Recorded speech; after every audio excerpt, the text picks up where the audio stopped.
All right, welcome everybody to another episode of Liquidation Live. I don't know if we're going to settle on that name, but we're here with Dan from Liquidation Pros.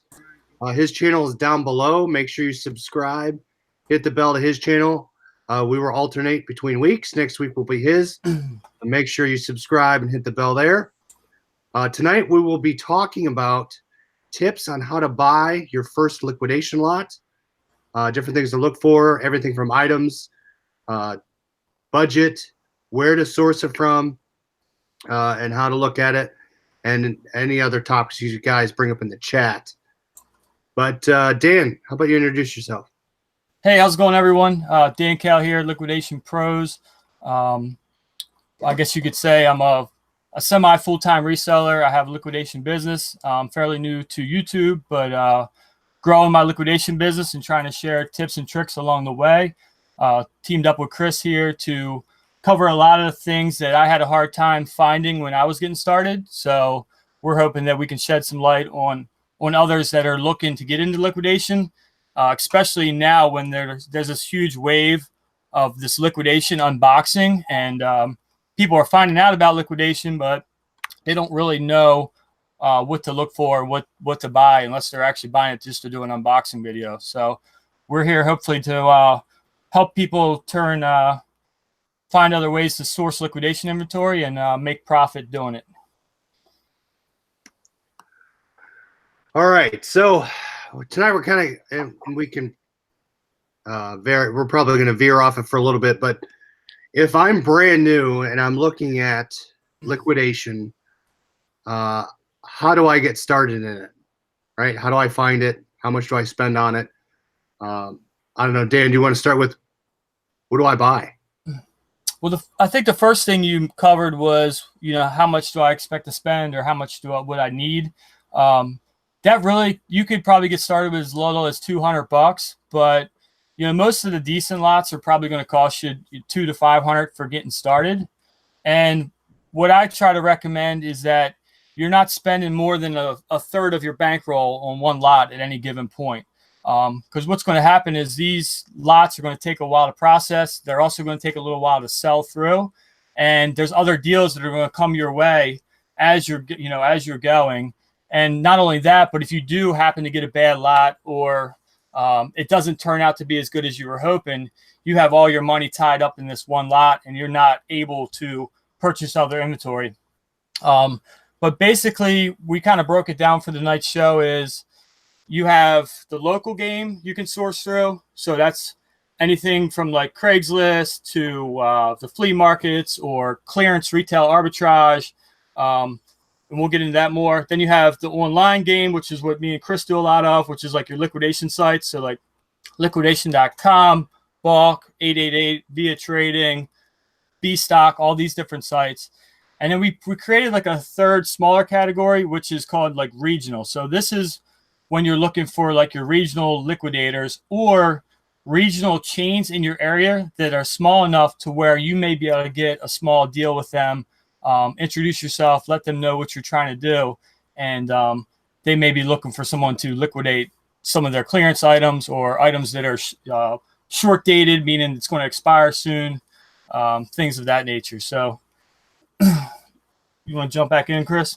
Yeah. So, I mean, I think a big thing is for people, if you're getting at least in the online game and it's not a buy it now price and you're getting into the bidding for lots, you got to be very careful if you have your budget. And I think that's a great point of you want to have more in your bankroll than what you're going to buy for, because not every lot is going to be 100%. You have to plan for some, what do they call it? Some shrink or some items being missing, stuff being broken. So potentially you might need a lot or two to make up your profit, right? And that's worst case scenario.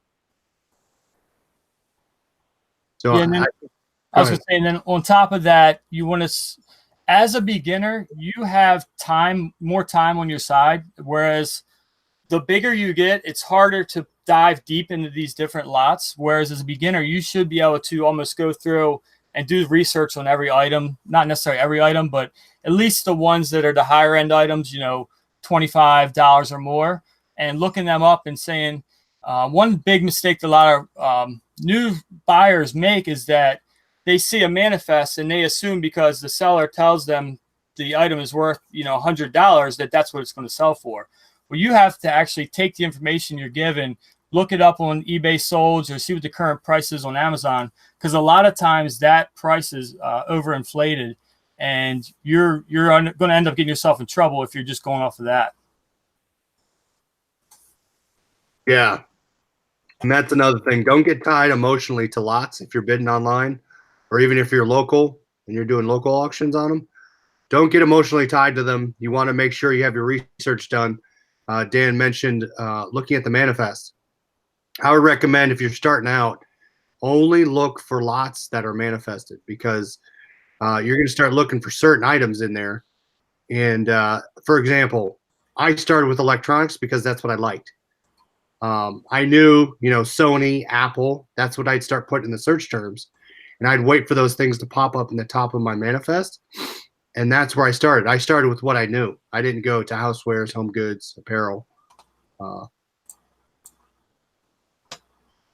Yeah, and I would agree with that. You always want to try to find the categories and items you're familiar with. It's also going to save you a lot of time. And then you also want to start to think about what your abilities are to sell and get rid of some of this stuff locally, because you are going to have a lot of products that they're not worth selling online. It just comes as the nature of the business.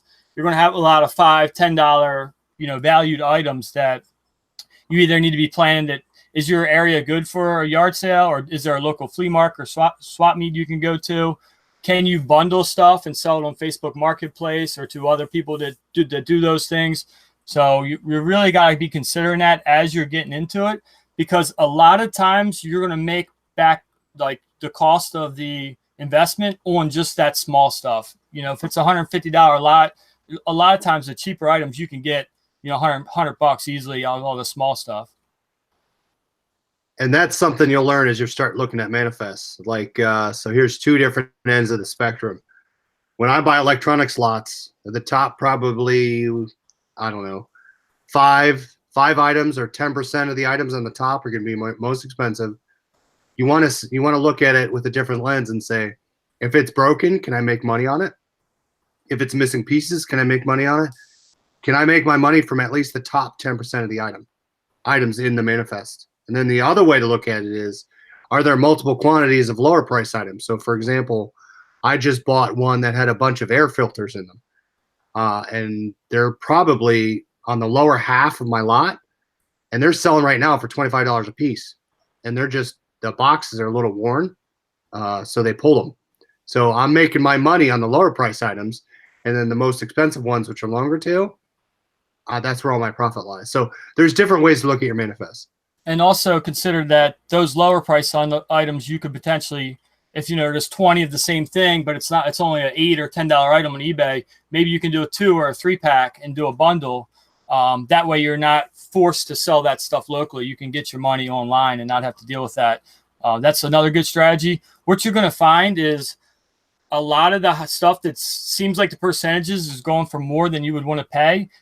It's because the people are seeing something in there that is making them want to pay more. There's a couple hot items or a couple items in there that are going to potentially pay for the lot, so they're willing to pay more. Now, that's not always the case, but a lot of times when I see lots that go for above 20 or 30%, it's normally something in there, 50 of the same thing, 20 of the same thing. And when you look that item up, it's selling all day long for $20 or $30 a piece. So people are going to be willing to pay a little bit more for those lots.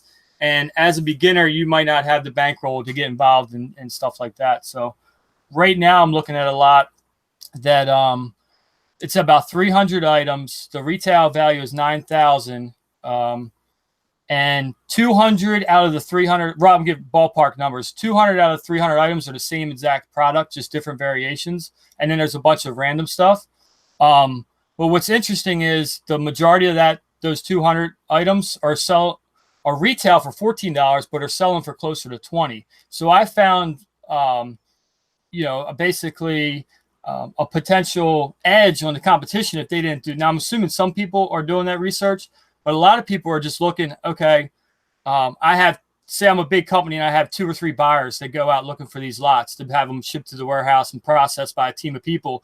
They have certain caps where they know from this company you're buying from, we can't spend more than 15% on a lot. They, as the CEO of the company, you have to put thresholds on what people can spend. So I can refactor that lot value and say, okay, now it's actually worth $11,000 because those products are selling for higher than what the actual retail value is. Yeah, and retail value, you definitely have to be careful. Retail value, anything stated on those sites. If you don't know the product, look it up before you trust it. For example, I found one with a hunting knife that they valued at $250. I looked it up. It was a $7 item selling on eBay. So be wary of certain things at the top. If you don't know what they are, look those up. But kind of a rule of thumb for me, and it's wiggle room, but mainly I look at 20% of MSRP. So if you look at, for example, liquidation.com, you're going to get lots that are valued, and the way they break up their lots is between $1,500 to $2,000 worth of MSRP. Again, take that with a grain of salt, do your research. But most of my lots, probably 95% of them, have been under 20% value of what I buy after fees and shipping, auction price. That's where I make my money. And when we talk about getting emotionally tied to it, if you're going above 20%, you better be darn sure that that stuff's in that box.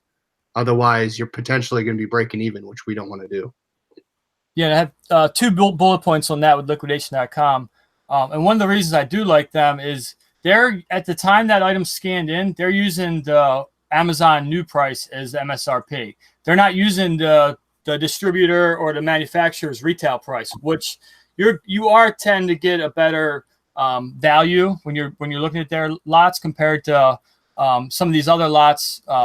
Bulk, for instance, BULQ, they use the retail value. So what the manufacturer says this item is $99.95 or $499, but on Amazon that $499 item is brand new right now for $250 because it's in an older iPad, but they're not factoring that. Whereas liquidation.com would use the most recent Amazon new price, which I kind of like that a little bit better. And you need to keep that in mind when you're looking at these other liquidation sites. Are they using the true MSRP or are they using a current like new value? Yeah, I've seen them use old value too from last year. Because essentially what they're doing is they're scanning product into their system and they're hitting a SKU on their side. And they basically have a library of prices that they're hitting. If that SKU is old or an old price, you're going to get that price in your manifest. Gotcha. So the other thing to think about too is when you're buying not only from liquidation, but from bulk, from any of your local person, as Dan said, regional or local online, you want to know where that product is coming from. For example, liquidation.com has a lot of third-party sellers. So a seller could be myself that is selling bulk products that I cherry-picked out of. Or it could be direct from liquidation.com, which is them just taking the product and putting it on their site. You want to understand who you're buying it from and the potential system gaps that exist there. Yep, and with a new seller, it's going to be harder to expand. And I think later on we're going to do more kind of shows for more advanced sellers. But for the purpose of this site, we're assuming you have maybe less than $500 to buy a liquidation lot.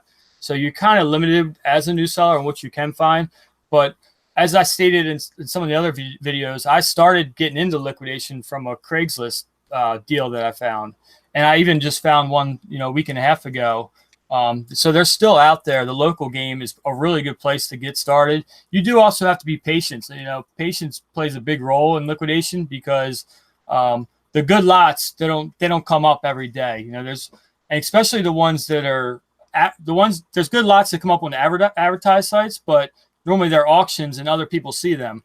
The local good deals, they might only come up once a month or once every other month, and you have to be searching, I would say, at least every week. And just double checking Craigslist, like I said, Facebook Marketplace. You can do, search going out of business, huge lot, liquidation, liquidator, wholesaler. and just have a, I use a notepad with different keyword searches, so I can just copy and paste it in there. There are ways you can do saved searches and other applications you can buy, I guess, that would help you with that. But if it's a lot of the stuff I use is mainly free. That's one thing I will say is my business is pretty frugal. I try not to have any too many monthly subscriptions. I don't pay for a repricer. I don't pay for any of the third party Amazon, different apps or anything like that. So I could probably help people as well with trying to, do this on a shoestring budget. So 2 questions. Have you ever bought from bulk.com? No, I haven't. I was on there today, kind of doing some more preparations for this show. And I looked over like 3 lots, and I 3 that I thought had potential. And going back to what I said earlier about the MSRP, they're literally saying that this is a $500 item that's only selling for like $150 to $200 on eBay. So I was kind of discouraged by how overinflated they were. So I was looking at I believe it's somewhere around a $10,000 pallet that they were asking, I want to say like $2,200 for. My quick math from looking at the big items, I figured to be like, if everything was good, like new open box, ready to sell, like $5 to $6 grand, but there's going to be loss in there. There's a lot of time. It just didn't seem like there was enough room for the 2 or 3 lots that I looked at. There are probably some smaller lots, but I would say for a beginner, you'd probably be better off looking at like the Liquidation 101 group. There's a couple guys in there. I don't know if you followed the sorry, I got it on my phone here. I'm drawing a blank on the guy's name, but he started on there, but then he started his own Facebook group and does like, he throws up, it's like drugstore stuff. So lots of miscellaneous items. Yep. It's like, $150 for a huge box, free shipping, but you have to be the first to respond. I'll take it. And later on I can pull the information up.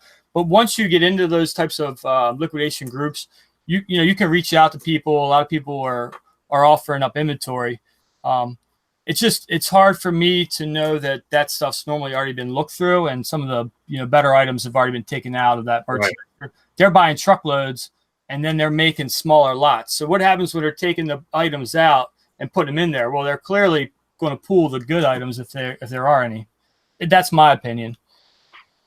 Well, I mean, I could see that with the smaller sellers. Like, for example, Misha Mom asked, do you know how liquidation.com sources the products, stores other big liquidators? So as you're looking at who you're going to buy from, try and understand how they're getting their product and what they're doing with it. So, for example, with my experience, when people I've talked to, people that get those Amazon return contracts, they have to turn a certain number of truckloads.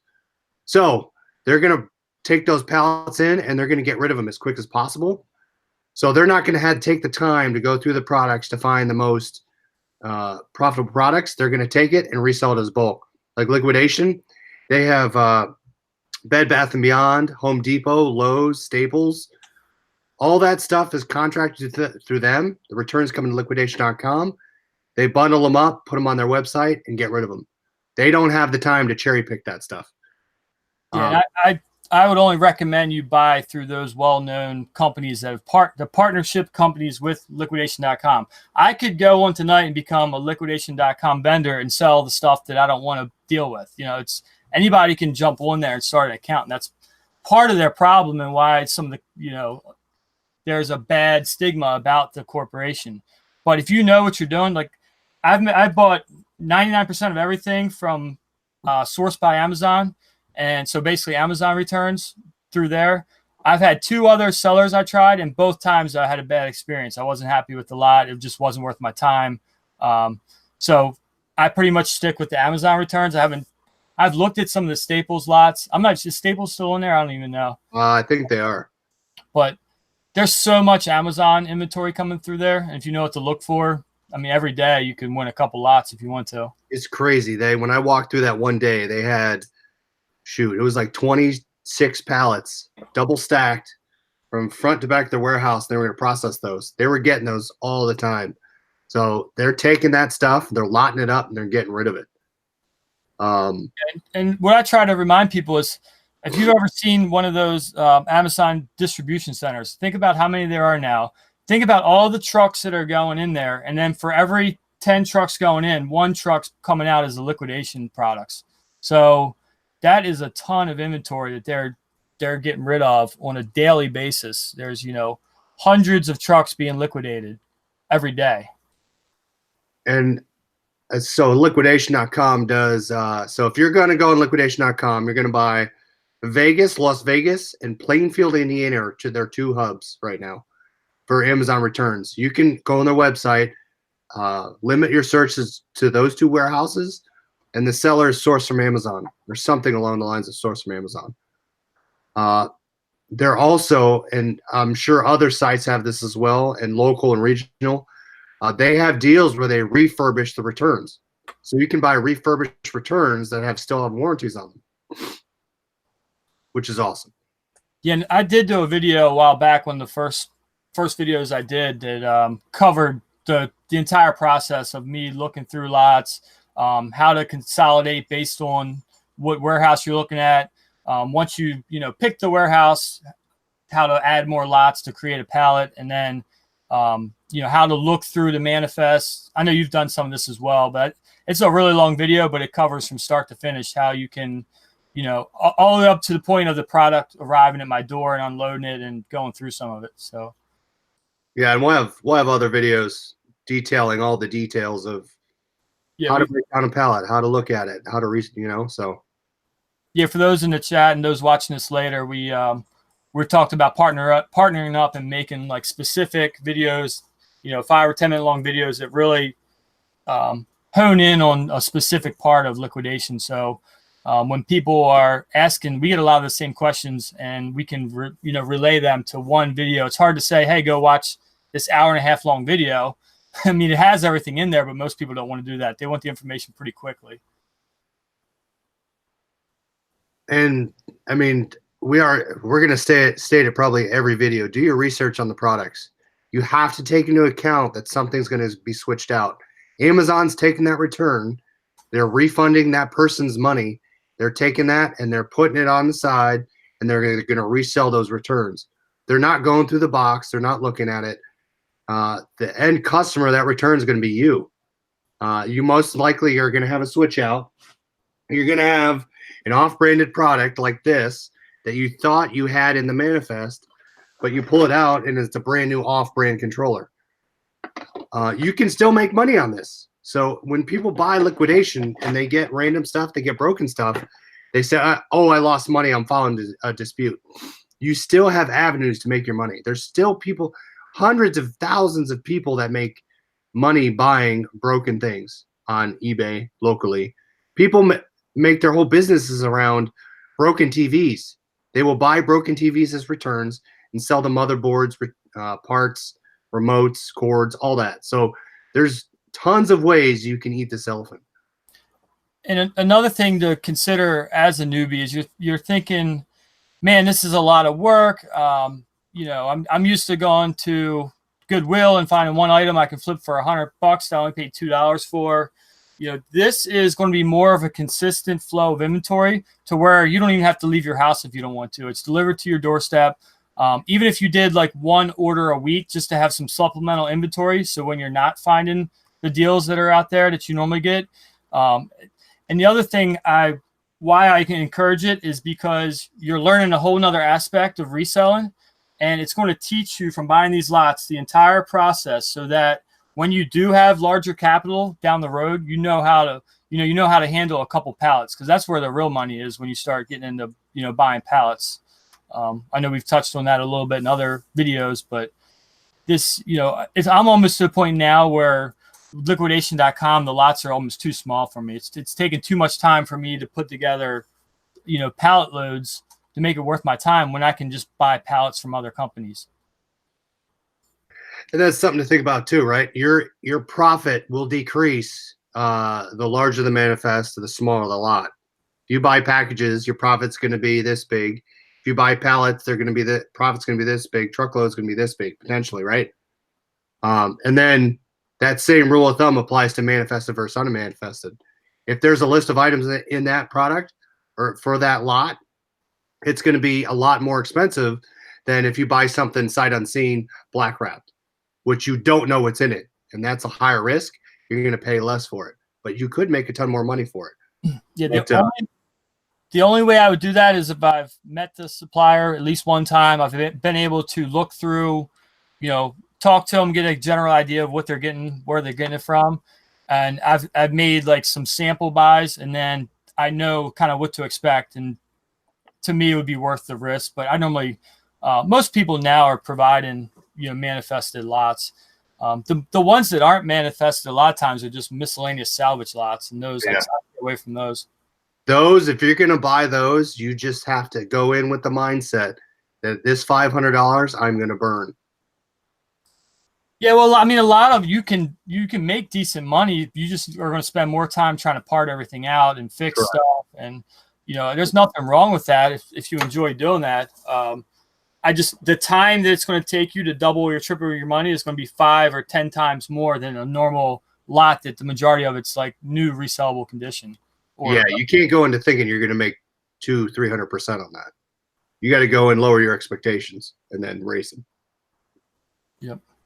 So, just to kind of recap, check your local game, see if you can find anything that way. Like I said, I just found a Craigslist deal a week and a half ago, so they're out there. Maybe try liquidation.com is probably going to be your easiest way to get in. They don't require, as far as I know, a reseller license unless you want to get rid of the tax liability. It's not a whole lot of registration, whereas some other companies, they want, some of the companies I deal with, you have to be a registered business with the resale license. So that's good. That's good for me because it weeds out a lot of, people that we're trying to help. So right now, but we want to get people to that point where you can get into buying these bigger pallets. And that's what I'm trying to help Chris with as well. Some of the deals that I'm getting, because I pass up on 50 or 60 good lots every day just because I don't have the manpower or the operation to do it. So that if you're just starting out, I would recommend starting out package, right? When you bid on anything, any of those 3, local, online, regional, look at your smaller lots. Start there. Start to learn what the items are going to look like, how to process them. And we'll have other videos how to go through and what to look for, different things to take out, but understand how to process it. Start with the smaller boxes, learn it. I forgot what else I was going to say.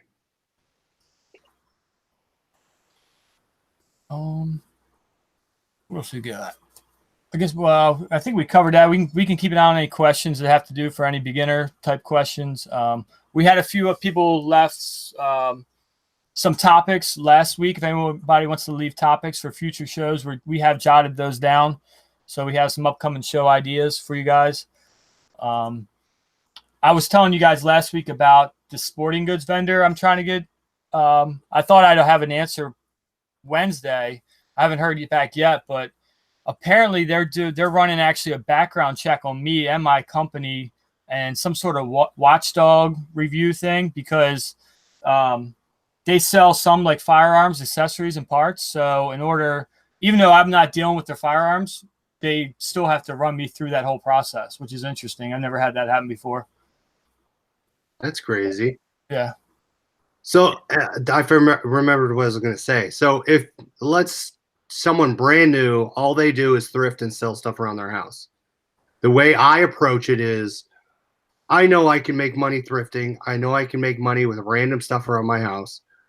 What can I do to go online to liquidation.com, bulk.com, find something that I like, invest $300 to $500, knowing I'm going to make $300 to $500 thrifting and pay for it?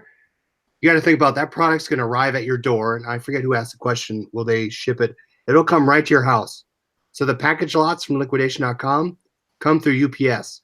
So they deliver right to your door. And the pallets do too. At least the ones I've ordered. Yeah, same here. Pallets come straight, garage door, straight to your house. You're getting all that product directly to you. You're not running around sourcing it. It's coming directly to you.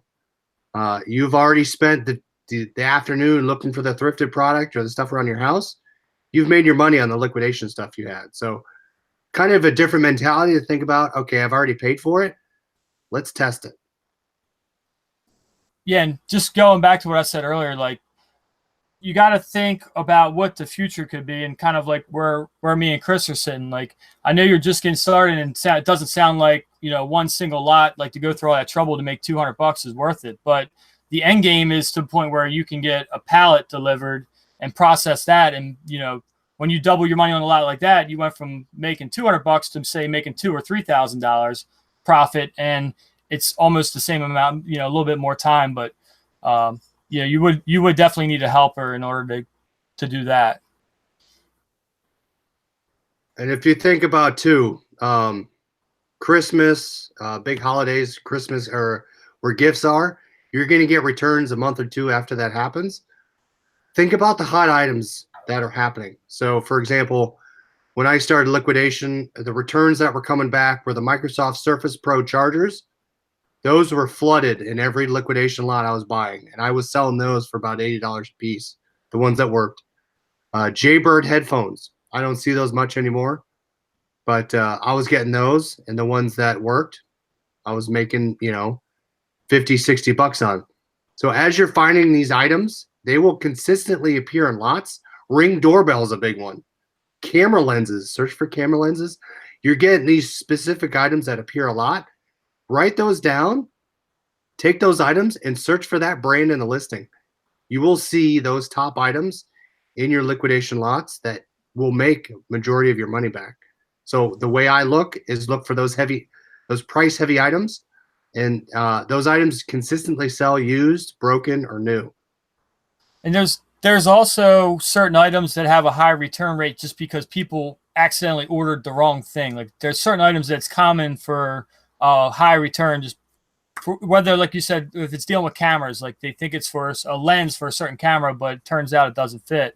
Once you figure out what a few of those are, you can really, like you said, search specifically for that item, knowing that chances are the item's probably good and someone just ordered the wrong item, the wrong size, the wrong model, things of that nature. Thrill the hunt. Shipping is just cheaper if you can send it to a business with a loading dock. Yep. So loading dock will be cheaper. There's another question in residential down here. Jeff, yep. And go ahead. On average, I'm paying anywhere from like $100 to $160 more for residential. But I don't have to worry about the overhead of a warehouse and, all that expense. And also I like to run the business from home because it's more time with my family, because a lot of times I'm doing this on the weekends and at night. So would either of you consider doing something like Craigslist Hunter did and sell small starter lots out of a large buy? Yeah, I mean, if I could buy a large enough buy where I could lot stuff up, yeah, if they were good enough products where I could sell them at a value where the end user could make money on it, yeah, I would consider doing that. Yeah, I currently have some lots like that for sale now. So if anybody's interested, I have some clothing lots and then some rocket fish and Dynex small electronics accessories that it's cheaper stuff. It's $10 to $15 items, but I don't have the time to mess with them. And it's like, thousands of items. So they've just been in storage for 2 years now. Justin had a question about shipping. So shipping on liquidation stuff is just like learning shipping on eBay. So you started eBay, you didn't know regional boxes existed. You didn't know flat rate existed. You just got random boxes, shoved stuff in it, and paid the max price probably. So learning the shipping game to get stuff to you is a whole nother playing field. So for example, when you're looking at the type of item that you're going to get shipped, so in liquidation, it could be packages, which is going to go through UPS. You can get quotes for that. And that's mainly based on weight and origin destination. If you get LTL pallets, so less than truckload pallets of product that have to go by truck, you have to think about trucks. They have dock highs. They can't deliver just that trailer to your house. So Justin asked about liftgate, and Dan alluded to it too. They're going to charge you a fee for your lift gate to get it off the truck because you don't have a dock, and they're going to charge you an extra. Usually it's $40 and $40. Another $40 fee for residential. They have this big truck driving down the neighborhood. Driver's got to not hit any cars and get it into your driveway. So that's probably $80 to $160 in addition to the freight charge you're going to get on an LTL pallet. Yep, I agree with all that. But it's, I mean, that shouldn't be something to turn you away, because it's really, in the grand scheme of things, not that hard to figure out and schedule. And most of the shipping companies are kind of happy to have your business and, teach you and walk you through the process. It's never been an issue for me. I did have UPS lose one of my freight shipments for like a month and a half, but it did turn up. And as far as once you schedule it's residential, you need a lift gate. I've only had one driver try to refuse not bringing it up to closer to my doorstep, leaving it all the way down by the road. They're only liable to leave it at the end of your driveway, the intersection of your driveway and your street. But most of them will push it up to the side of your house. And then from there, you can take it inside or back to your storage shed or wherever you're going to process the inventory, your garage. Chris, I think you had yours wheeled directly into your garage, right? Yeah, the guy, well, I have no slope, so the guy wheeled it right into my garage. So there's two instances. The first one, UPS delivered my pallet. I went through liquidation.com shipping program, and they don't have bad rates, so look at their rates as well. But I went through them. They consolidated it to a pallet.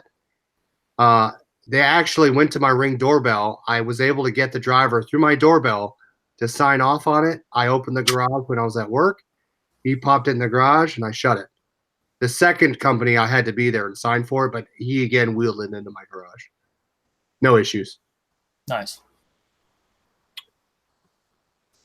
SMG says develop a relationship with your freight brokers. That's a good idea. You figure out what the big ones are in your region, and then normally they're going to be the cheapest.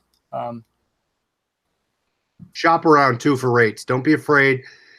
Understand that, and I'm only going to use liquidation.com because that's the one I'm most familiar with, but you have 2 days to pay for your lot, and I believe 7 days to pick it up. 7 business days, 5 or 7. But keep that in mind as you have enough time to schedule your freight pickup. So I suggest before, if you have a lot that you want to win, start working then to say, okay, hypothetically, if I have a lot that's 300 pounds, X pallets, what's my freight going to be? So if you want to schedule your own pickup, you can look online. I think uship.com. They have a lot of great rates. Those are the best rates I've looked at so far. Yeah, I found more recently, within the past 6 months, is Freight Quote. I've been dealing with them. Their customer service is top notch. As soon as you log in, within probably 2 or 3 hours, the regional manager will call you on your whatever phone number you put on there, just get some information from you, introduce yourself. And the way that works is online, you put in all the freight information, where it's coming from, where it's going, the weights and all that stuff. And then that runs through a bidding system that's pretty instantaneous. It must be kind of automated, where these companies know, depending on how far they're going and what the weight is, what they'll charge. But and then it'll give you 20 different results with prices, with the lowest being at the top. So it's pretty much, and if you click through that, that's the price. It's regardless. Now, if the weight was wrong or the size of the shipment was wrong, obviously they could charge you more at the door. But I haven't had any issues with that. Freight Quote's been a good one for me. All right, I think I've heard of Freight Quote, never looked at them, but just be wary of where you're ordering your product from. The farther away is going to be more expensive. For Pat D's question, to make $25,000 doing pallets, would you need to invest $10K? I mean, I think if you're investing $10K, you're easily going to do $25,000 in sales, at least based on what I'm doing. You're not going to make $25,000 profit unless it's a stellar deal, like 100 or 150,000 in inventory for 10,000. But you easily could do that if you're finding an unpublished deal. You're doing a big buyout that is not open to the public. But a lot of the bidding sites and online sites, you're going to have a hard time making that kind of profit. But yeah, I mean, normally if I'm spending $5,000, I'm hoping to make 20 to 25,000 in sales off of that. Right. It looks like I lost my camera. Yeah, we lost your camera. All right, go ahead. So, I mean, items, budget, manifest, unmanifested, local, where to look for things. Look on Google, look on Craigslist. If not, look for the big ones, liquidationbulk.com. Shipping. I'm trying to think what else for beginners. Look with what you know. I mean, that's where the most, I started with electronics. That's what I knew. And then what happens is you start getting onesie, twosie items that don't fall in the electronics category. And you start saying, whoa, you know, I'm trying to think what I had. I got this PetCube camera. This PetCube camera connects Wi-Fi, and that doesn't normally appear in electronics loads. I start searching for that PetCube camera. I'm getting housewares now. I'm getting home goods. I'm getting all these other things. And I'm learning about different products. So you start finding different categories to get into with all these ancillary lower price items that get in there. And it's kind of fun that way. You start learning about different things. Yeah, I would say SMG is probably a little bit more accurate. If you would expect to make 50 to 75%. I'd typically at least try to double my money, but like I said earlier, I try to run a very lean business, so I don't have a whole lot of monthly expenditures coming out of the company. But if I'm spending $2 or $3 grand, I want to at least profit $2 or $3 grand. After all the fees, after labor, returns, considering everything. But at the end of the year on paper, it's probably closer to 20 to 25% was what's after you write off everything, overhead, operating space, all that kind of stuff. Yeah. And then we'll have future shows about the amount of work you have to put in. It's not just you get the box, you go through it, and you sell it.